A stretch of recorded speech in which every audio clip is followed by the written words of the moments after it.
All right, yeah, we live right now. Um, this is Colossal Boxing Talk. Your boy CJ, aka Boxing's Don Corleone, and this your boy Mike Turner. Go ahead and Also introduce known yourself. as the Smooth Cat. Smooth cat, smooth cat. That's what's up. We here to Yeah. talk about the George Groves Versus Carl Carl Froch. Froch rematch. Yes, sir.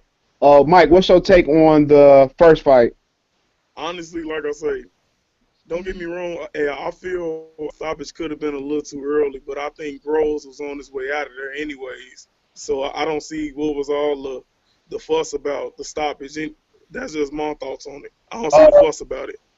I thought coming in the beginning, Carl Froch has some technical flaws. You know, he stands straight up too much. He doesn't bend the knee. And I thought George Groves had a beautiful game plan, working the jab.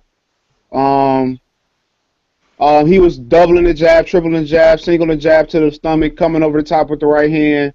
I like the way he was bending. When I first saw him fight, the first fight I seen George Groves fight, I seen it was James DeGale and Glenn Johnston. One of the two I seen first. And I always seen him moving backwards and being, he had American style in my opinion. His style is American. If he wasn't, Right. he could easily be a black fighter. His style wise, he's very slick. I didn't know he can come forward and be aggressive, but as the fight went on, he started losing his composure and he let Carl Froch's dirty tactics dictate the fight, and that's ended up how he got stopped. If you look at his face was looking worse than Carl Froch's face. So the stoppage was premature, but I think it was going to come anyway. I agree. I think it was getting ready to come too, but I also feel that I feel like in that fight, I think Carl Froch mentally, his mental strength was what carried him through, because without his testicular fortitude, ain't no one in hell he would have won that one. Yeah, after that knockdown, I thought he was done because he got knocked I thought out. he was done too. But he strapped his nuts on and got back on the horse, and Man, I mean, like no other. He's a tough son of a bitch, man. yeah, he is. His chin, dude, that shit is unreal. I'm like, when I saw him get hit with that one, I thought Groves finished him. When But I when he when I got up, I said, okay. Jermaine Taylor hit him with a similar shot. I thought Jermaine Taylor should have won. I didn't like Carl Froch at first until I watched the Pascal fight. I watched the Pascal fight way after I watched the Darrell fight, and I thought Darrell should have won that fight. But going back on it, Darrell did too much winning to win overseas. He did too much running, I mean. And I wasn't a Carl Froch fan. His style, I didn't really become a fan until he beat Arthur Abraham. You couldn't tell me Arthur Abraham was not going to knock his ass out. You couldn't tell me that. Hey, you know what? Hey, I was sitting there too. I believe Arthur Abraham was going to be. I thought he was going to be damn near everybody. The only person I picked that not Darrell, that Abraham wouldn't beat was Ward. Yeah, I thought the finals would be Ward versus Abraham. That's what everybody thought, but I went to the Darrell versus Abraham fight, and Darrell boxed a beautiful fight. He put the blueprint on Abraham until he found a way out the fight. Honestly, like I said, going back on the George Groves. Go ahead, my fault.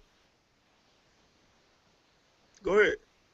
Oh, no, I was just saying he found the way out of the fight, and I didn't want to believe that until now. His boxing career is so stagnant. And now his boxing career is so stagnant, you could definitely tell he's not trying to go out there and fight the best. But back on George Groves, he's better than what the hell I thought he was. What you think? What did you think before going into the fight? I thought it was a mismatch the first time. Right. Hey, I thought it was a mismatch because I saw the James DeGale fight, and me, I thought thought DeGale did enough to win their fight from Jump Street. But I mean, Groves pulled it out. Too. But hey, I thought DeGale won. So me too. I thought DeGale pointed like 2 or 3 points, and that just makes his stock rise just that much better. He's going to fight Brandon Gonzalez. Have you ever seen him fight? Brandon Gonzalez, the guy who's trained by. I gotta make sure I get the name Virgil Hill because I know my last Virgil Hunter. His name wrong. Virgil Hunter. There you go. I keep getting his damn name wrong. One thing about Brandon Gonzalez is the most second talented fighter Virgil Hunter has, and I put him boxing skills wise above Amir Khan. You know, Amir Khan clearly has done more than I him. agree. His skill level is something to marvel at. When he fought that big white guy, I can't remember that guy's name. He got robbed on HBO. The fight plan was so beautiful. You can see why Virgil Hunter has fighters if you watch that. And don't get me wrong, Amir Khan's performance was masterful too versus Luis Collazo. But that performance right there from a guy that his wife was probably a better boxer at that point in his career than he was very nice to watch. Yeah, hey, it truly was. It was very inspiring. Hey, me honestly, like I say, with the fight where he got robbed, I was sitting there.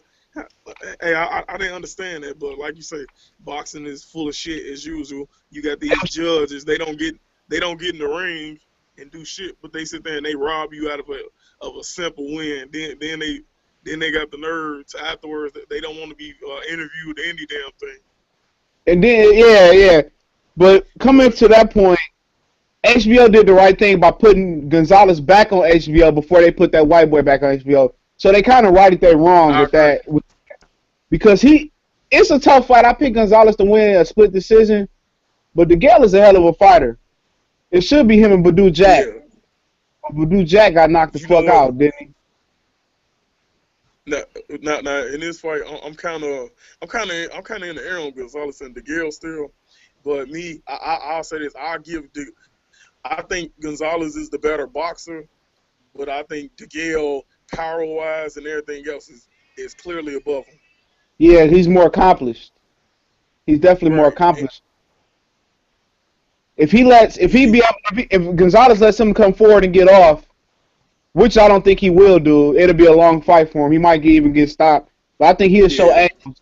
He might get robbed still, but I don't think they like DeGale over there too much, to be honest. You know, they honestly they got a funny bias against DeGale because all I hear is he's overrated, he's this and he that, but hey, he's one of the best fighters from over there from the way I look at it. Honestly, and then I've been hearing a couple of rumblings about a few people saying that if DeGale win, that Andre Ward might attempt to fight him. So that's good news for DeGale. The crazy thing about it, somebody I talked to on a frequent basis, he swears up and down that DeGale will be Andre Ward. He lives by I don't know about all that. It'll be competitive for a while, but I think Andre Ward's end up outboxing him. But Andre Ward's out for another year and a half, so he's basically all news. But back to George. Go ahead. That's the crazy part with Ward. Like I say, why sit there and constantly try to over and over trying to fight this contract? Just all he had to do was finish the contract out, and it was over and done. Next year, the contract was over. Now you got to wait to 2016. Yup. So he basically fucked himself. That's just James Prince think he fake Al Heyman. But to put it, hey, James Prince do a good job with Lundy though. Man, he gotta get Lundy a real shot, man. He should be fighting motherfucking Abreu or Vasquez. Who the fuck? They be fighting a whole bunch of fucking nobodies, man. Lundy deserves his shot. But back on George Groves, man. What do you like most about George Groves? Me, honestly, I like how George. I like how he get the angles, how he shoot the jab from different angles. He shoot the up jab, the one over the top. And that right hand is vicious. Okay, what don't you like about him? What I don't like about Groves, I don't like his mental mentality going into this fight. I believe he's not mentally there. He's using this extra bravado to get himself up and to make people think he's there. But I'm looking at him. I don't think he's mentally ready for this fight. I already told you what I like. What I don't like about him in a boxing standpoint is he has one UK flaw. And it's not that he doesn't move his head. He goes straight back with the earmuffs on. Amir Khan does it. Oh, man, yeah. A lot of them guys over there do. They move straight back with the earmuffs on, and they're not offensive. And that's how Carl Froch busted his face up. If it's one thing he can, when he gets tired, he has to move side to side, continue to get angles and not move straight back. That's one thing I don't like about him. To get back, what I do like about him is I like his speed and his slickness. Not too many white guys have that speed and slickness with him, and that's very special. He has the crossover. He has the crossover appeal to be bigger than Joe Calzaghe because he has the style and he has the opponents to make him look good over in the United States. Minus Andre Ward, he can go over there and beat a Pascal ass. He can go over there and beat a Agnew, a Youssef Mack. Damn, wait, I thought you said Mac retired. I don't know if he. I mean, he would come out. He would come out for that money. Yeah, true. Sure. Hey, money talks, bullshit walks. And a guy like Chad Dawson, he can get up for. I could see him possibly beating Adonis Stevenson. How vulnerable he look versus Fine Four, or you can get a Fine Four fight. Signed with Al Heyman. I bet Fine Four signed with Al Heyman, but he tested positive for so many PEDs in the past. A lot of people don't know that, and that explains why he was taking that ass whooping like he did. But it's a lot of options for him. It's a lot of easy options for him too. True. Hey, I could tell you somebody else. I don't even think you mentioned him. Tavoris Cloud. Oh yeah, that's another one he could look good against. Capillo. Hey, and I can say this: Tavoris Cloud. I was a huge fan of Cloud, but Cloud cannot deal with anybody with lateral movement. Anybody who can move, you're gonna beat Cloud easily. Him, I'm gonna go ahead and say it. Him versus Kovalev would be a hell of a fight, even to this day. Cloud versus Kovalev. You know why I say that? Because Kovalev not gonna give him no angles. It's gonna be a straight fucking war for 3 rounds, for however long it lasts. Man, it's gonna be early. Fucking war. I can see Cloud giving him some problems, because Cloud a tough son of a bitch. Shit, hey, Cloud might even knock him down a few times. But I'll say this: I'll look at it like this. I believe Kovalev. I believe Kovalev will stop Cloud brutally. I'd say about 3 or 4 rounds. Right. Maybe.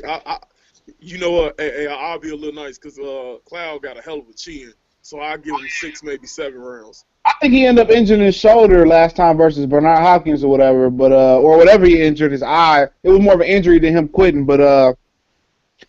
Like you talking about the Stevenson fight? Yeah, that fight, yeah.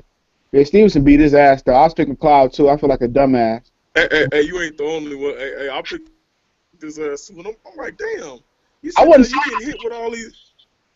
It was that movement. Hey, I told anybody with movement will beat Tavoris Cloud, and Tavoris Cloud is my boy.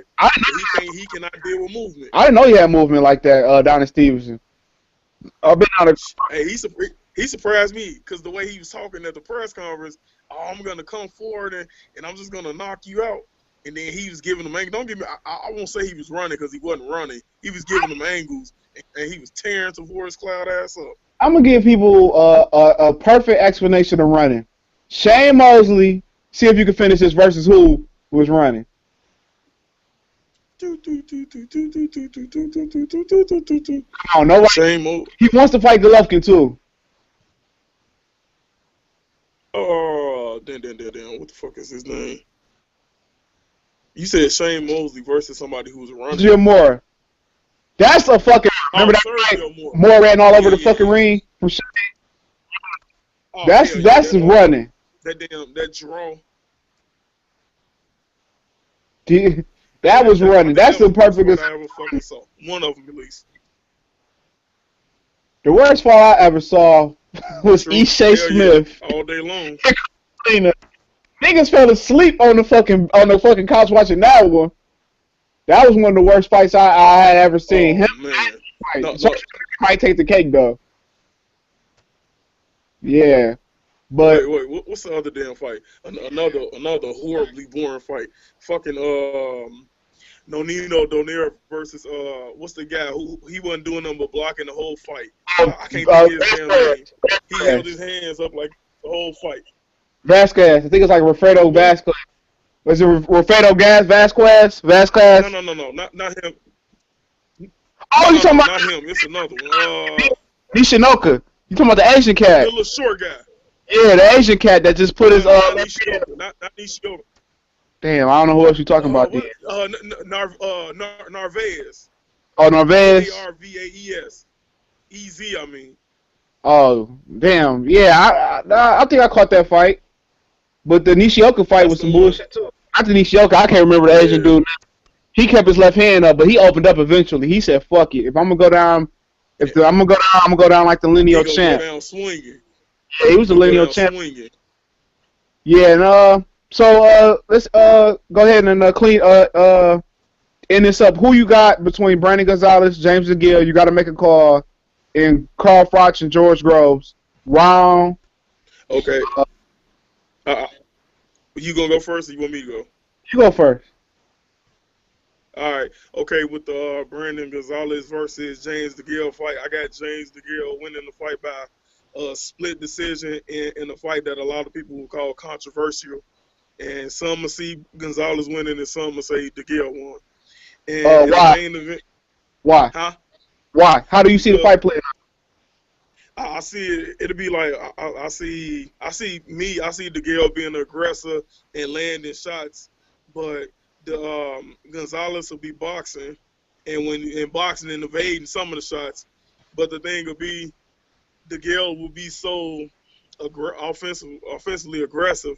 He'll play to the judges, and the judges will tip the hat to him. And now in Carl Frost versus George Groves fight, I see Carl Frost getting a stoppage and getting a KO in the 6th round this time. Ooh, 6 And rounds.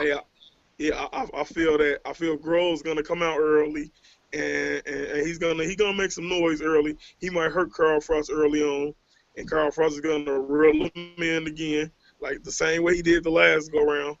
And this time when he hurts Groves, Groves is gonna go. He's gonna go back mentally to when he lost the first fight and when he was hurt. And he's gonna fold. He's gonna fold this time. I got Frost by KO in 6. That's an excellent breakdown right there about how he's going to go back into his mental state from when he first got knocked down. That's an excellent because he definitely was gone. I'm going to take Brandon Gonzalez by split decision. I think just because they don't like James DeGill over there, they're going to give it to him. James DeGill definitely be the aggressor, landing the body shots, landing the heavy shots on the glove. But I think Brandon Gonzalez is going to walk to the puncher, and I think he's going to be more aggressive just because he's going abroad. He's going to land some good shots. I got him split decision. George Groves, Carl Froch. I got George Groves, unanimous decision. He just signed back with Eddie Hearns. It's not going to be no bullshit. He's going to outbox him. Same thing. He's going to use the jab, come over Carl Froch's left hand. Froch is not going to pick up the lead left hand. And if he doesn't pick it up, he's going to get battered again. And I see him win a unanimous decision. This is Colossal Boxing Talk. First, Google Hangout live stream. Work with us. We're going to continue to get better and better equipment. Go ahead and say your final words, Smooth Cat.